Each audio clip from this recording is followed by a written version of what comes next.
Madame, Monsieur, bienvenue sur Africami. Africami, vous le savez désormais, signifie en langue yipunu du Gabon, mon Afrique sœur, mon Afrique que j'aime.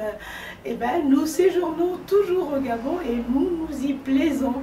Il y a de quoi y faire quand on se trouve dans un décor féerique comme celui qui nous accueille aujourd'hui. Voici, pour commencer, le sommaire de cette édition. Législative 2012 en France, le candidat de l'UMP, Alain Marceau, de passage à Libreville, livre son plan de bataille lors d'un déjeuner de presse dans un hôtel de la place. Journée portes ouvertes pour l'emploi, organisée pour la seconde fois par Junior Entreprise. C'était le 10 mai dernier à l'Institut national des sciences de gestion de Libreville. La capitale gabonaise et la commune d'Ovendo ont vibré pendant 3 jours au rythme des danses et chants du Gabon, lors de la 13e édition de la Fête des Cultures. Élections législatives en France. Les Français de la diaspora qui constituent la 10e circonscription de France sont appelés à élire pour la première fois leurs députés. Nous avons rencontré Alain Marceau, candidat UMP, en quête de voix sur le continent. Écoutons. Je suis le candidat de l'UMP pour les élections législatives dans la 10e circonscription des Français de l'étranger, c'est-à-dire dans les 49 pays qui vont globalement au nord de l'Irak jusqu'à l'Afrique du Sud au sud, et du Ghana à l'est, à l'ouest pardon, et de l'océan Indien à l'ouest. Voilà, donc 49 pays dans lesquels donc je fais campagne, j'essaye de rencontrer mes compatriotes. Ce n'est pas toujours facile parce que d'abord il y a des pays où il n'y en a pas. Il y a des pays où il y en a beaucoup, comme ici, et donc j'essaie d'aller à la rencontre de mes compatriotes pour faire une campagne politique classique et leur expliquer comment j'entends éventuellement les représenter à l'Assemblée nationale, si toutefois ils veulent me faire confiance, ce que j'espère. En tous les cas, c'est pour cela que je fais campagne. Je fais le tour du monde, oui. Je les rencontrer quand on arrive. Vous n'avez pas peur un tout petit peu de l'effet d'entraînement par rapport au présidentiel, c'est-à-dire que votre candidat, donc M. Sarkozy, ayant perdu ces élections, vous n'avez pas peur un tout petit peu que la tendance aille plutôt vers les socialistes? Cher Denis, vous êtes la deuxième à me poser la question aujourd'hui. En effet, c'est vrai qu'après une élection présidentielle, parfois il y a une vague, des fois une vaguelette, des fois un tsunami, j'ai eu l'occasion de le dire ainsi. Nous verrons ce qui se passera à la suite de cette élection présidentielle. Deux choses l'une, où effectivement les Français ont adhéré à M. Hollande largement et au socialisme, auquel cas il devrait y avoir une vague au profit des candidats socialistes aux élections législatives. Ou alors ce que je pense plutôt, c'est que nos compatriotes ont plutôt voulu manifester leur refus de donner un deuxième mandat à Nicolas Sarkozy, plus qu'une adhésion aux socialistes. Et dans ces cas-là, je pense que nous pouvons gagner ces élections législatives et mettre en place un rééquilibrage de la politique pour faire en sorte que les socialistes n'aient pas la quasi-totalité des pouvoirs. Car si effectivement les socialistes devaient gagner l'Assemblée nationale, nous aurions pour la première fois dans l'histoire un pays entièrement tenu par un seul parti, de la présidence de la République jusqu'aux villes, aux départements, aux conseils régionaux. Donc je crois qu'on doit mettre en garde nos compatriotes français en leur disant rééquilibrer le pouvoir au profit de l'opposition. Les socialistes ont suffisamment de pouvoir, ne leur donnez pas les derniers pouvoirs qui restent à conquérir. Voilà. Donc c'est un peu la réponse à votre question, mais sur le fond, elle est totalement fondée. Cette campagne, elle est extrêmement importante. Elle est extrêmement importante, pourquoi? Parce que c'est la toute première du nom. Elle est extrêmement importante, pourquoi? Parce qu'on ne peut pas se permettre d'avoir des candidats dits indépendants qui n'ont pas de soutien derrière. Mais quelles sont vos chances de gagner réellement? Je ne sais pas si j'ai des chances, on le verra. Je crois effectivement, je suis le candidat de la droite républicaine représentant l'UMP. Il y a traditionnellement deux grands partis qui viennent se présenter au suffrage. C'est bien sûr le représentant du Parti socialiste et le représentant de l'UMP. J'ai l'impression que les choses se passent plutôt entre nous, mais je me trompe peut-être. Il y a aussi d'autres candidats. Entre autres, un indépendant. Au niveau de la 10e circonscription. Il y a 19 candidats. Il y a 19 candidats, donc il y en a un peu pour tous les goûts, j'allais dire. Hein. Il y a un représentant des piétons abonnés au gaz, il y a un peu, si vous voulez, il y a absolument tout. Donc il y a 19 candidats, en tous les cas, je suis le seul candidat issu je suis le candidat de l'UMP, représentant tout simplement la droite républicaine. J'affirme moi que je suis le représentant de la droite républicaine, alors que jusqu'ici, les autres candidats, on ne sait pas trop s'ils sont de droite, de gauche, du centre, du milieu, etc. etc. On aimerait bien finalement peut-être, moi je ne veux pas les critiquer, dans cette campagne je ne critique absolument pas mes adversaires ou mes concurrents, mais j'aimerais bien savoir où ils se situent sur l'échiquier politique. Vous savez, c'est assez simple l'échiquier politique, que ce soit dans votre pays comme dans le nôtre. Il y a la gauche, il y a la droite, il y a le centre. Ben, j'aimerais bien que ces 19 candidats nous disent « je me situe là ». Mais ils ont tendance à nous dire « non, je suis ailleurs, voire je suis nulle part ». Alors ma foi, les électeurs en tireront les conséquences. S'ils veulent voter pour du ailleurs et pour du nulle part, c'est une question de goût. Il y a des candidats qui connaissent bien le continent, ce qui n'est pas forcément votre cas. Qu'est-ce que vous en savez? Mais qu'est-ce que vous en savez? Je ne connais pas ce candidat. Dites-nous alors. Mais qu'est-ce que vous en savez? Je ne connais pas ce candidat. Je connais très bien ce continent, puisque j'y travaille depuis plus d'une dizaine d'années. Ouais. Je connais bien le Moyen-Orient, puisque j'y travaille depuis maintenant à peu près 15 ans. Ouais. J'ai présidé des groupes d'amitié de différents pays. Excusez-moi, je pense que j'ai une connaissance certainement plus profonde que beaucoup des candidats. Mais attendez. En tout cas, c'est pas connu. Ah ben, je ne suis pas un vieil Africain. Tous les candidats, sans exception, écoutez bien ce que je vous dis, tous les candidats, sans exception, sont déparachutés. Pourquoi? Parce qu'on a beau être prophète en son pays, on ne l'est pas dans le pays d'à côté. Oui, Monsieur Marceau, qu'est-ce que vous allez donc offrir à ces étrangers, ces Français de l'étranger, que vous supposez bien connaître plus que les autres candidats? Je ne dis pas que je connais plus que les autres. Oh là là là là là. Moi, vous savez, je fais une campagne de modestie.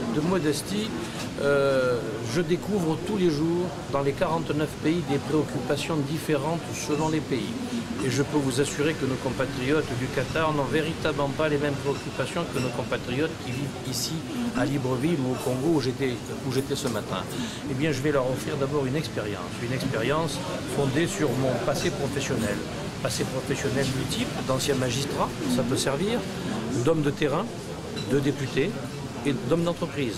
Et je crois que c'est effectivement des références qui peuvent me permettre de mieux comprendre leurs problèmes, mais surtout d'y apporter une solution. Voilà ce que je viens de proposer à mes compatriotes de l'étranger, mais cela avec beaucoup de modestie, car je ne doute pas un seul instant qu'il y en a beaucoup qui sauront tellement mieux faire que moi. Voilà, mais en tous les cas, en dernier recours, ce sont les électeurs qui choisiront et personne d'autre. Voilà, donc vous savez, c'est le soir du 17 juin qu'on verra qui était le meilleur et le plus mauvais. Et j'espère bien qu'ils me considéreront comme étant le meilleur.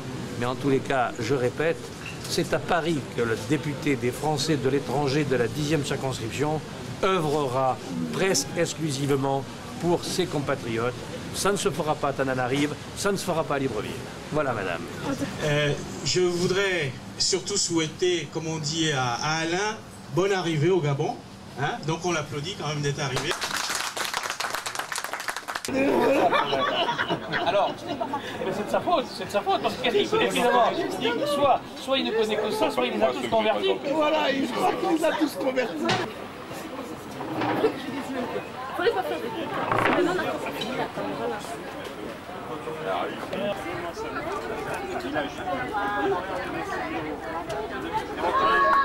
Elle veut donner sa carte. Merci beaucoup. Ma copine. Je vous vois à Paris. Au revoir. Merci en tout cas de venir nous voir. Félicitations. Mais non, attendez, vous petit drame. Mère des jumelles. N'oubliez jamais le jour de votre naissance. Absolument.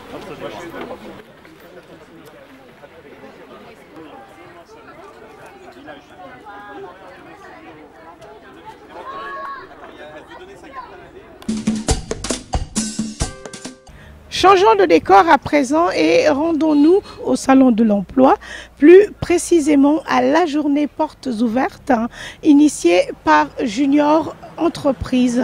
C'était à Libreville au mois de mai dernier.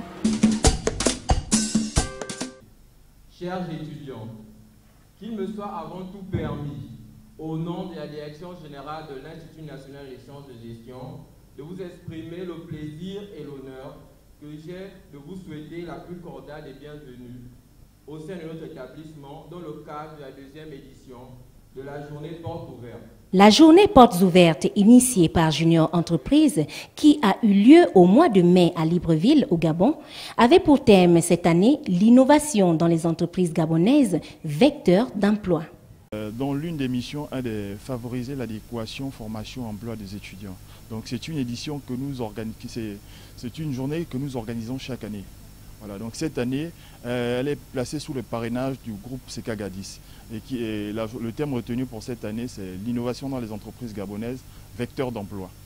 Est-ce qu'au sortir de ces journées, on peut quand même être rassuré que l'étudiant gabonais puisse trouver, pourquoi pas, un emploi au sein de ces entreprises qui vont être présentes en ce jour? Bon, peut-être un emploi, ce sera trop dire, mais quand même la priorité que nous nous donnons, c'est insérer le maximum des étudiants qui ont une obligation pédagogique d'être en entreprise. Hein. Donc c'est l'un des intérêts que vise l'organisation de cette manifestation. Insérer le maximum d'étudiants en stage. Parce que nombreux sommes-nous ici au Gabon qui avons des difficultés à obtenir des insertions en entreprise. Et pourquoi avoir choisi Sekagadis comme partenaire, comme sponsor? Voilà, bon, déjà dire que nous sommes une gérante entreprise et nous avons voulu mettre une trêve avec les types d'organisation qui se fait ici, où il faut faire parrainer les manifestations par des politiques. En fait, l'an dernier, c'était le groupe Petro-Gabon. Le groupe Petro-Gabon. Donc cette année, nous, dans la junior entreprise, nous, on veut s'identifier à des groupes qui marchent. Et Sekagadis, on va dire, sauf erreur de notre part, est dans le top 5 des entreprises gabonaises. Voilà. Vous roulez avec des leaders alors? Oui, nous nous inspirons des leaders pour, pourquoi pas être leader, sinon mieux. Alors, depuis combien d'années existe votre entreprise? Sinon, les résultats sont-ils fructifs? Bon, déjà, il faut dire que la junior entreprise au sein de l'Institut national des sciences de gestion existe depuis 3 ans seulement. Et nous sommes à la deuxième édition des journées portes ouvertes aux entreprises. Donc, en termes de résultats, nous allons dire qu'ils sont quasiment palpables. Hein, parce qu'il y a déjà, l'édition dernière, nous avons eu un bon nombre, hein, plus du 3/4 des étudiants qui ont été insérés dans les entreprises. Voilà. Qu'est-ce qui vous a motivé? Est-ce que c'est la lenteur du gouvernement à trouver des emplois aux étudiants que vous êtes? Ou vous vous êtes dit, bon, ben, je suis au bon endroit au bon moment, et c'était pour vous un moyen de donner un coup de pouce à vos collègues, si on peut dire ainsi? En fait, c'est peut-être aussi une innovation. Nous nous sommes dit que les étudiants, c'est nous d'abord qui sommes au cœur de notre formation.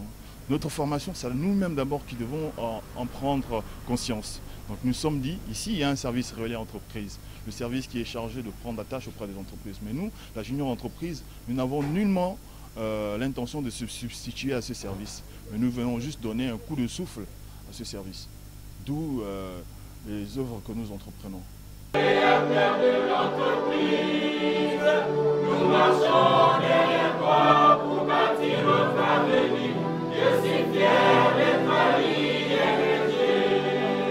L'ING berceau des grandes intelligences, des enseignants pour l'excellence managériale, ton administration devant son développement et des étudiants. La future pleine des gestionnaires.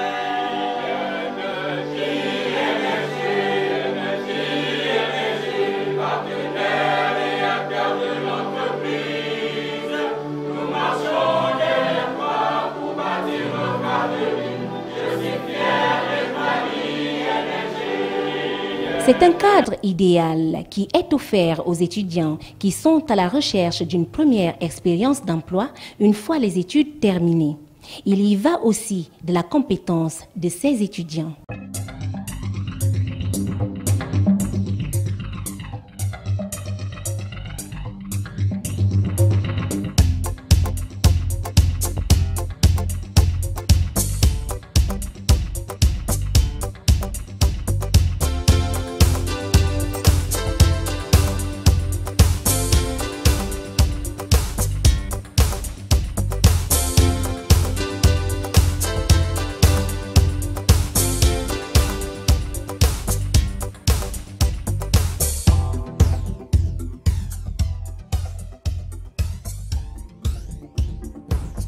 La simulation d'embauche est bénéfique pour les futurs diplômés car elle aide surtout les étudiants à comprendre que tout se prépare lors de ces journées portes ouvertes. Ils doivent être attentifs vu que les entreprises les observent et attendent beaucoup d'eux, particulièrement ceux qui préparent un master.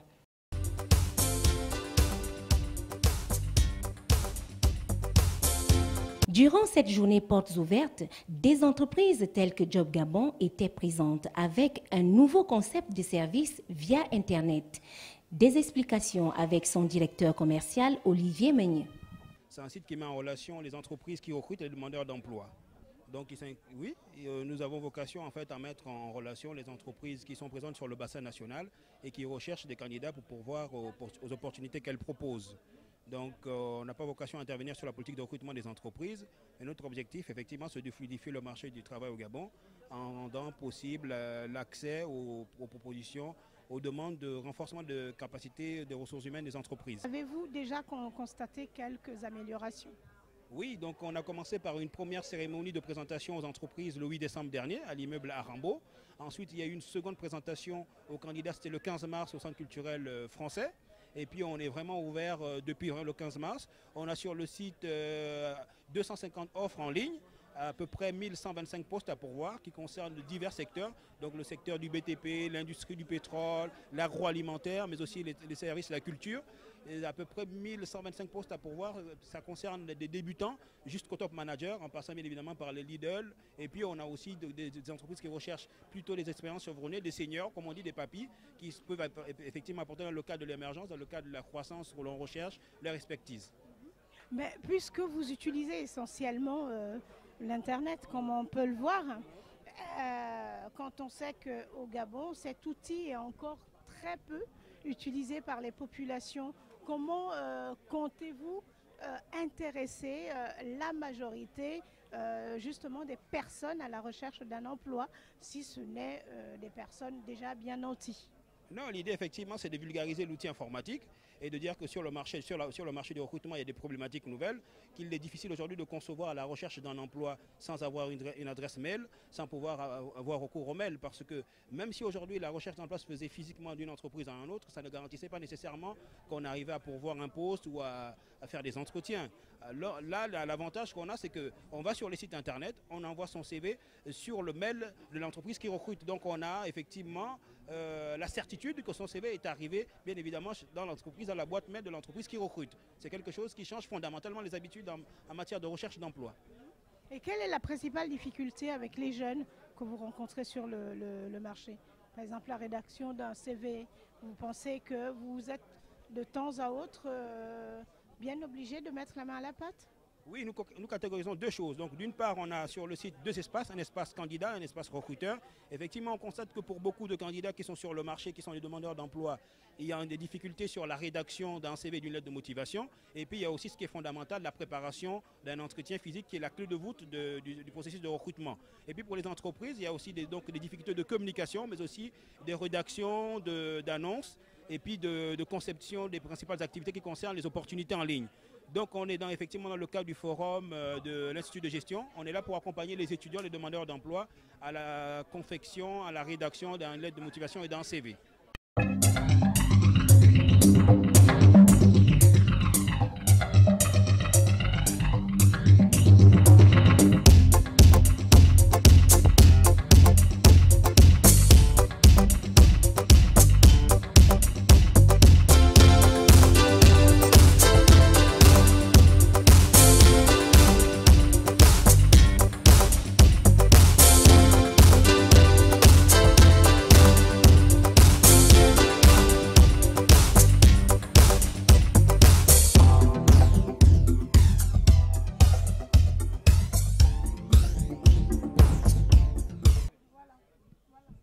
Qui sont vos principaux clients?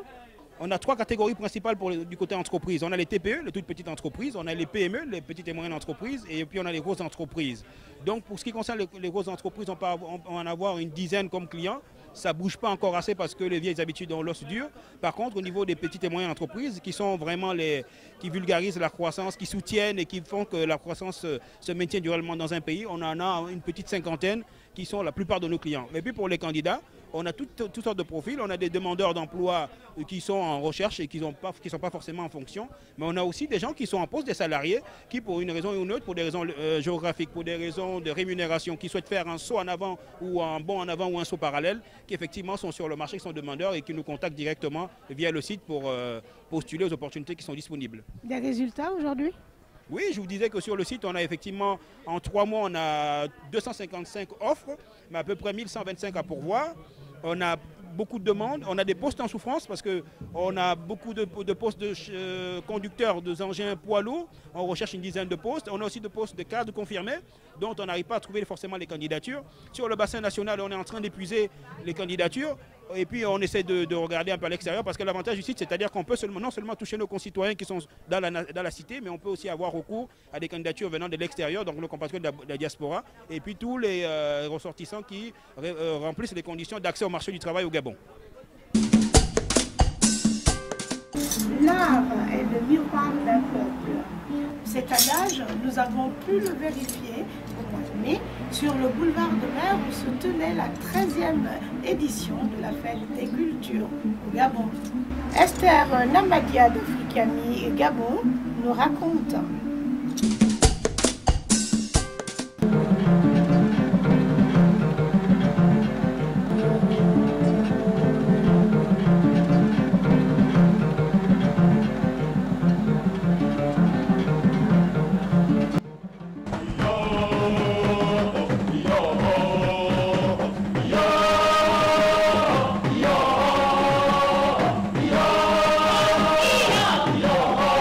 La 13e édition de la Fête des Cultures, initiée par Paul Mbabessol, maire de Libreville, de 1997 à 2003, s'est déroulée du 25 au 27 mai 2012 dans la capitale gabonaise et à la commune d'Ovendo.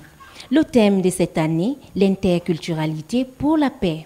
L'interculturalité pour la paix, pourquoi ce thème? Question essentielle, c'est la contribution de la culture à la paix.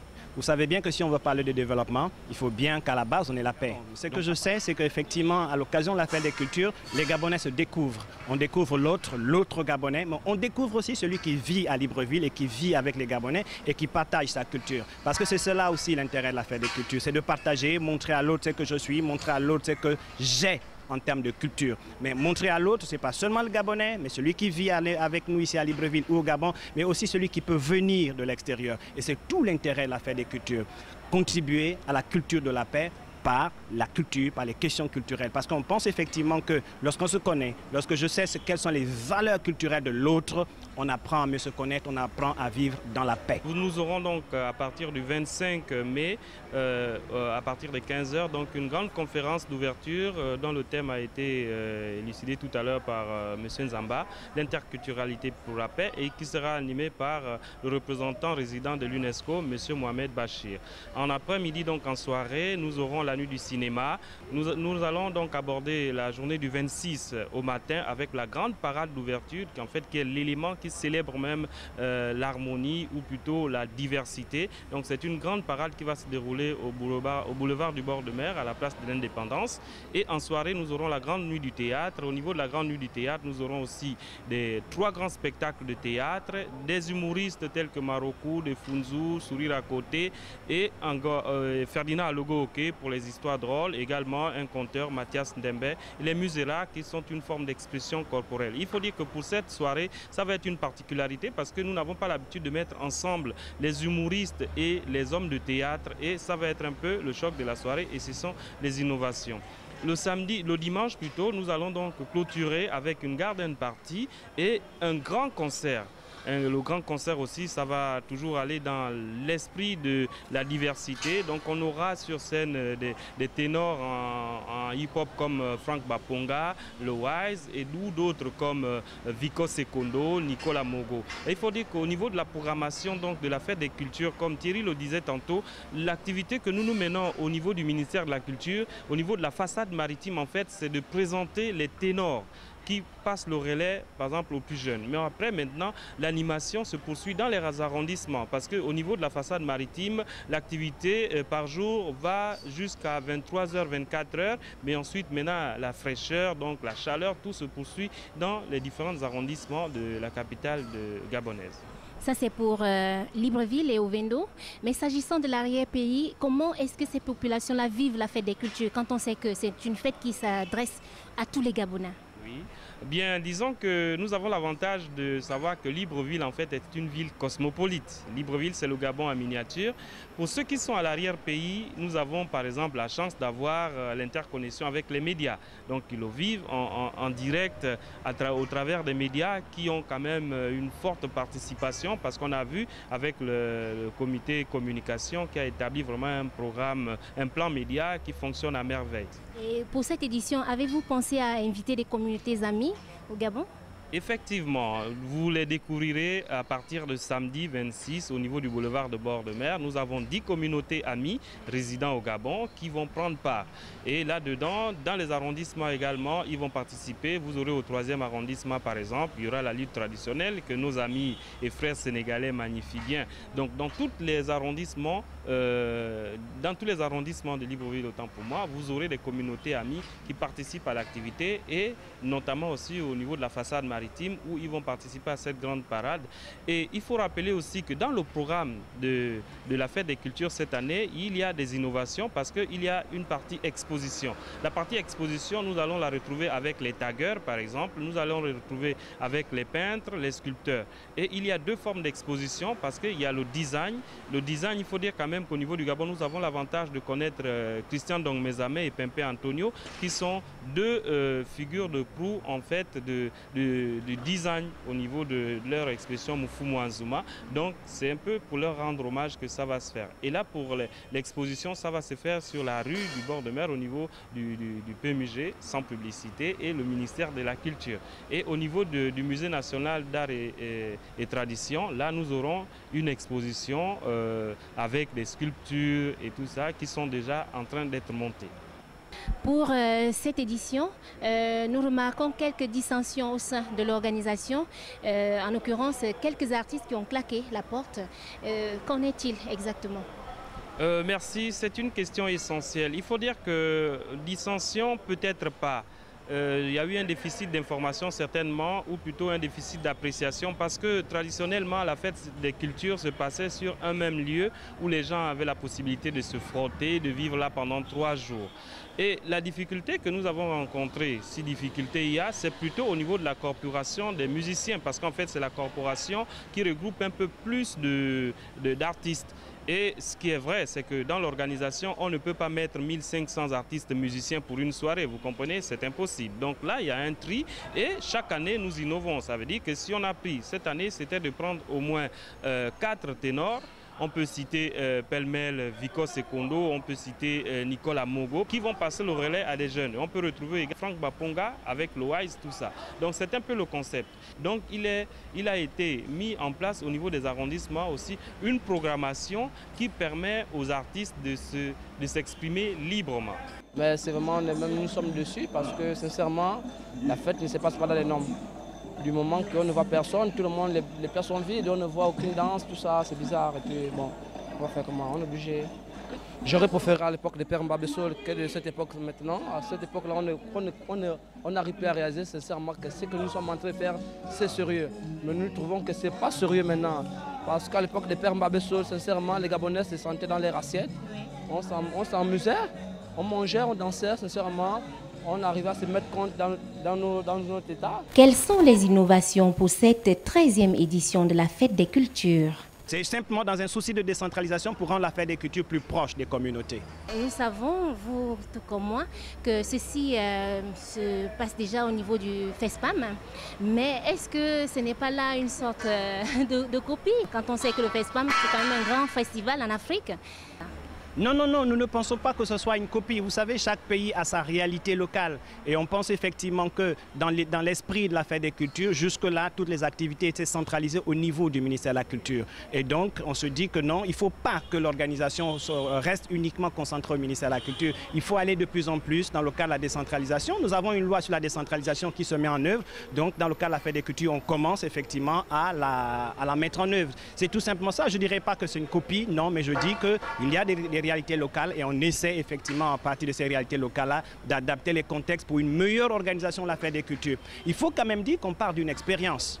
Toutes les éditions précédentes jusqu'à la 11e édition ont eu lieu en termes d'organisation centralisée. Donc une organisation centralisée tenue uniquement par le ministère de la Culture et tous les autres partenaires étaient invités à venir contribuer simplement dans le comité d'organisation central qui était mis en place. On se dit non, il faut peut-être décentraliser la Fête des Cultures, il faut l'organiser dans Libreville qui devient de plus en plus une grande ville. Au lieu de faire un site unique, il faut peut-être diffuser la Fête des Cultures dans tous les arrondissements de Libreville et dans la commune d'Ovendo.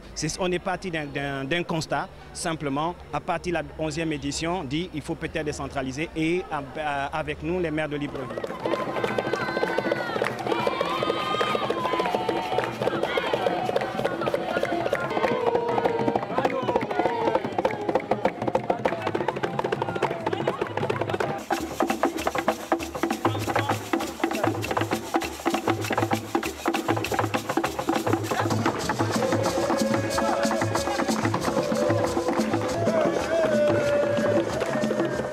La deuxième journée de la Fête des Cultures, le samedi 26 mai, a débuté par la grande parade sur le boulevard de l'Indépendance du bord de mer.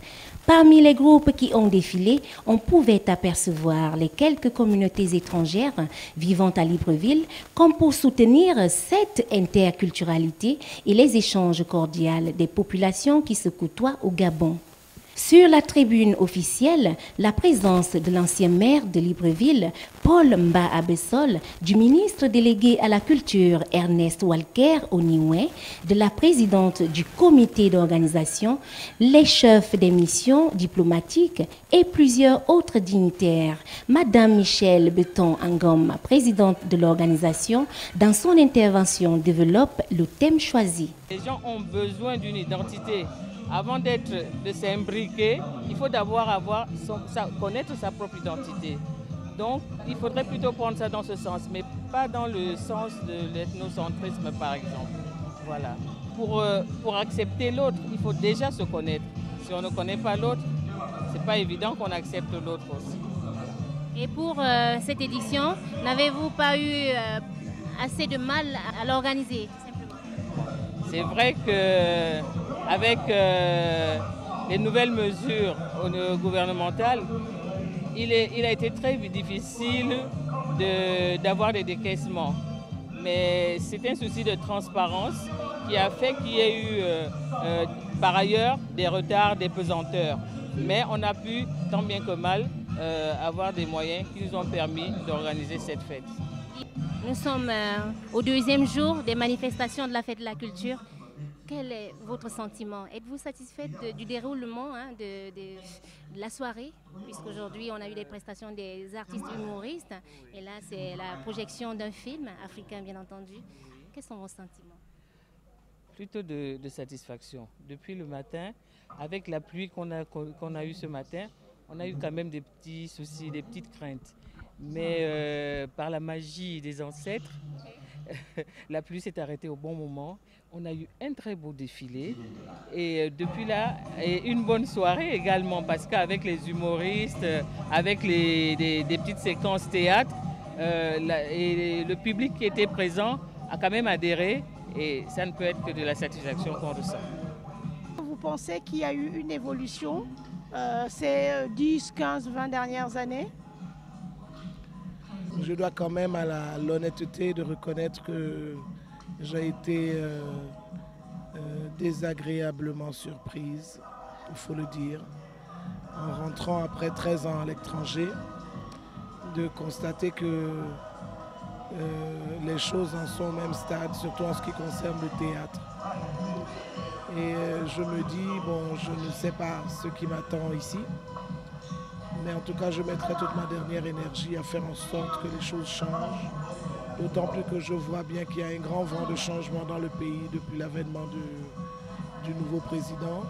Il faut donc s'arrimer à ce désir de changement-là pour essayer de faire évoluer les choses de ce côté.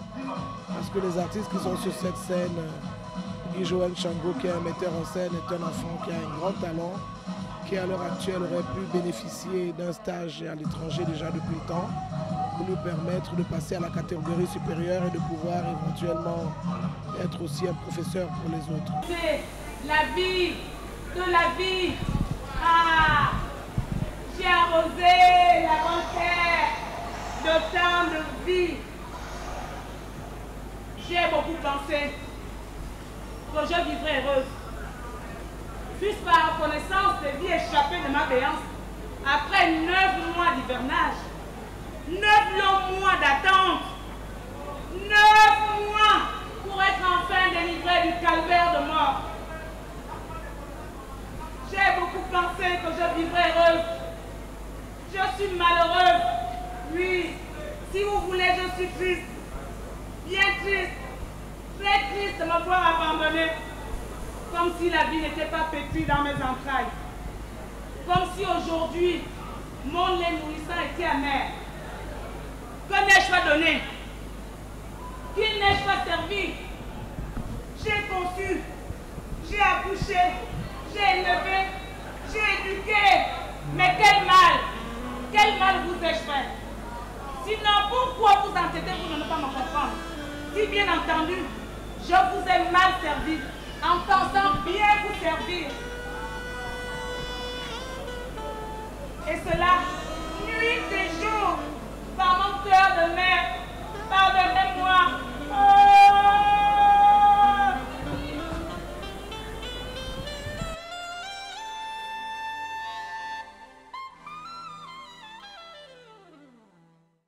Nous nous sommes rendus au Musée national des arts et traditions du Gabon où nous avons pu admirer des sculptures, des peintures et photos. À l'extérieur des murs du ministère de la Culture, des tags représentant des masques et des scènes quotidiennes.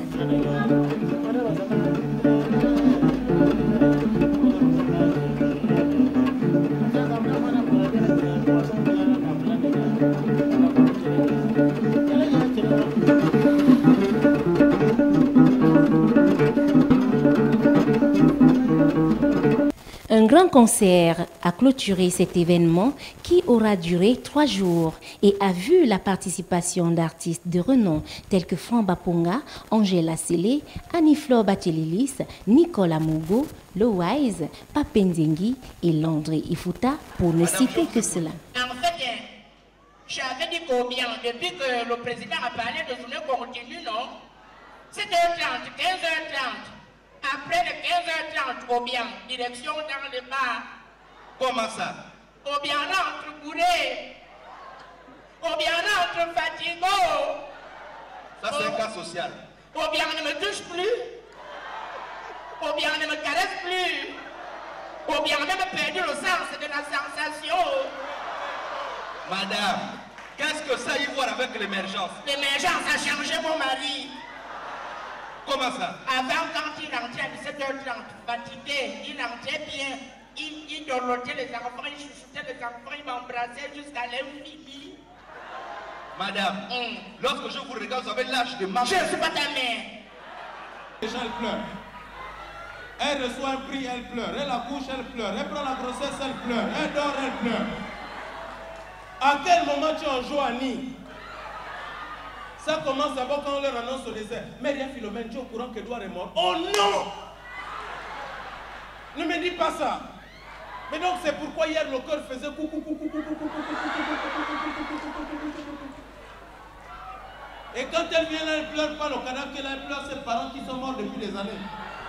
Si le corps qui est là, c'est Miko, tu as dit,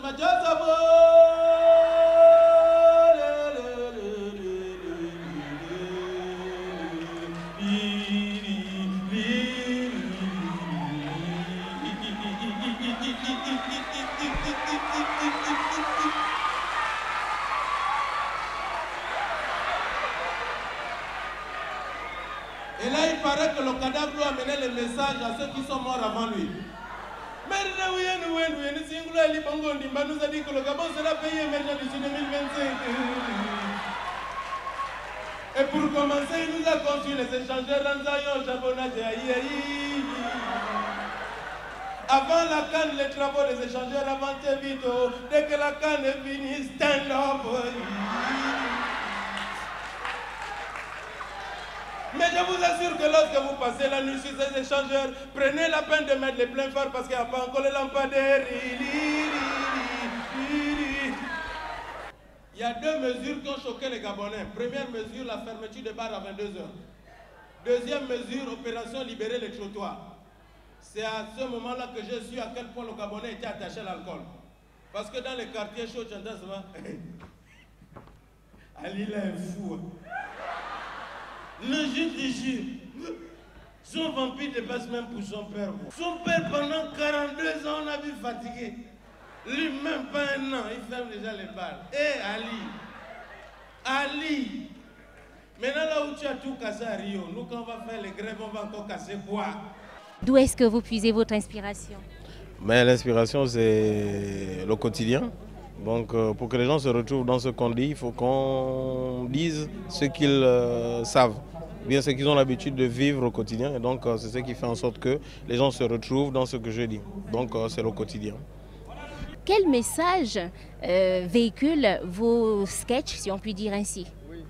Bon, il y a déjà plusieurs messages, ça dépend du thème que j'aborde. Il y a des thèmes qui sont politiques. Et je crois que tout ce que je fais, c'est de pouvoir dénoncer les maux de la société, pour pouvoir corriger les mœurs tout en les faisant rire, comme avait dit un grand de ce monde. Voilà.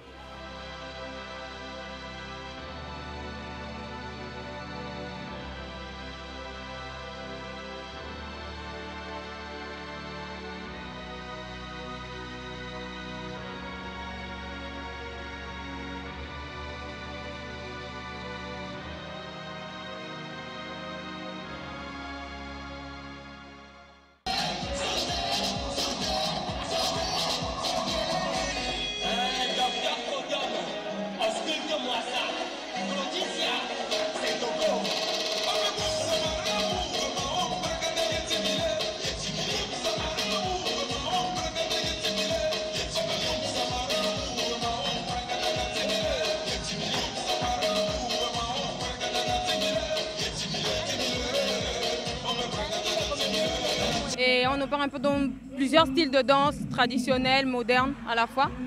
Et voilà, on a été invité pour la 13e édition de la Fête des Cultures au Gabon. Et voilà, donc on est en train de travailler ensemble avec les autres artistes. Ça se passe très bien.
aux artistes Lampac. Alors, en sillonnant les rues de Libreville, il se trouve qu'il n'y a aucun endroit où les artistes gabonais puissent s'exprimer. Mais toi, en tant qu'artiste qui veut bien aller vers les nouvelles générations, comme tu l'as précisé tout à l'heure, ouais, cette situation, comment toi tu l'analyses? Alors, je suis DGA, directeur général adjoint de l'AMPAC. J'ai un DGA avec moi. Mais l'avantage que j'ai, moi, c'est que c'est un domaine qui est le mien. La culture, les artistes, le monde artistique, c'est un monde que je connais depuis que j'ai l'âge de 14 ans et que je maîtrisais peut-être pas, mais que comment dire, je connais vraiment bien. Alors, l'AMPAC est une branche technique du ministère de la Culture. Nous sommes sur le terrain.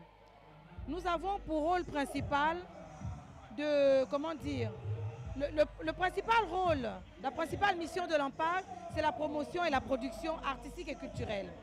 C'est vrai qu'il y a ce sempiternel problème de droit d'auteur que l'on va, dans un avenir très proche, retirer de l'AMPAC pour que l'AMPAC joue pleinement son rôle.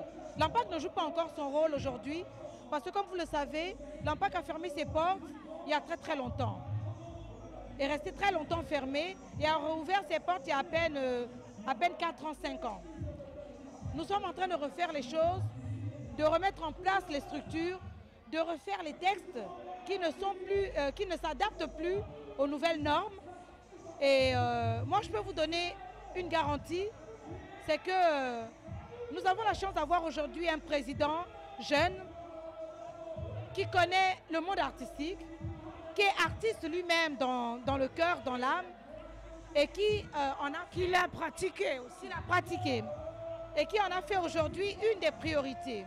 Le problème du droit d'auteur est sur le bureau du président de la République, sur le bureau du gouvernement. Le problème de promotion est sur le bureau du président de la République, sur le bureau du gouvernement. Je voudrais juste demander à ces jeunes qui sont impatients, et on le comprend très bien, de prendre encore leur mal en patience parce que les choses sont en train de se faire. Et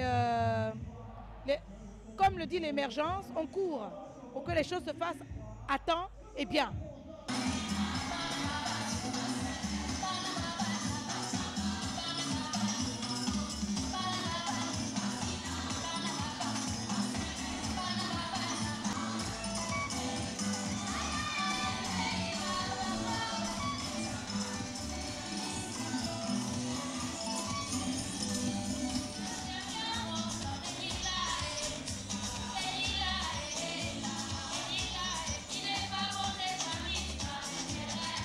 Surtout dire à nos enfants de ne pas trop chanter, parce que moi je chante plus en langue, je chante en ma langue pour ceux qui écoutent apprennent des conseils à leurs enfants. C'est ça le but de l'interculturalité, pour ne pas éteindre nos cultures.